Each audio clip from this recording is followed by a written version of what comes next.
ద్వితీయోపదేశకాండం 1వ అధ్యాయం 10వ వాక్యాన్ని మనం చూస్తున్నాం.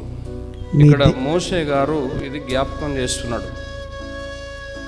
మీ దేవుడైనటువంటి యెహోవా మిమ్మల్ని విస్తరింపజేసెను కనుక నేడు మీరు ఆకాశ నక్షత్రాల వలె విస్తరించి ఉన్నారు. దేవుడు తన ప్రజలను జ్ఞాపకం చేసుకున్నాడు.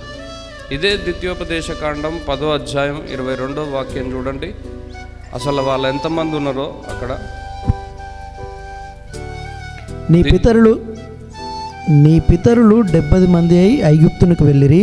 ఎంతమంది పోయారట? 70. జాగ్రత్తగా వినండి. ఎంతమంది పోయారట? ఎంతమంది పోయారు ఐగుప్తుకు? 70 మంది అయి ఐగుప్తునికి వెళ్ళిరి. వస్తేప్పుడు ఎంతమంది వచ్చారు? వచ్చేటప్పుడు ఎంతమంది వచ్చారంటే 40 లక్షల మంది వచ్చారు. పోయేటప్పుడు ఎంతమంది పోయారు? 70 మంది పోయారు. వచ్చేటప్పుడు 40 లక్షల మంది వచ్చారు.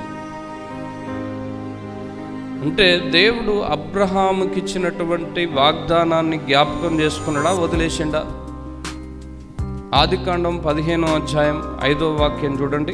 మరియు ఆయన వెలుపలికి అతన్ని తీసుకొని వచ్చి నీవు ఆకాశం వైపు తేరు చూచి, ఆకాశం వైపు చూడు, నక్షత్రములు లెక్కించుటకు నీ చేతనైతే, నక్షత్రాలు ఒకసారి నీకు లెక్క పెట్టగలిగితే లెక్క పెట్టు అన్నట్టు, నీ చేతనైతే లెక్కించుమని చెప్పి నీ సంతానము అలాగునని చెప్పాను. నీ సంతానం అలాగ ఉండబోతుందని చెప్పింది.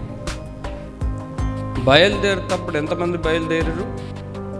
70 మంది బయలుదేరారు. 70 మంది బయలుదేరారు. ఇప్పుడు ఎంతమంది అయ్యారు? 40 లక్షల మంది అయ్యారు.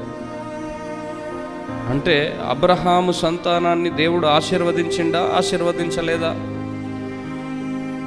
ఆశీర్వదించిండు. వాగ్దానం నెరవేర్చబడ్డదా, నెరవేర్చబడలేదా? నెరవేర్చబడ్డది.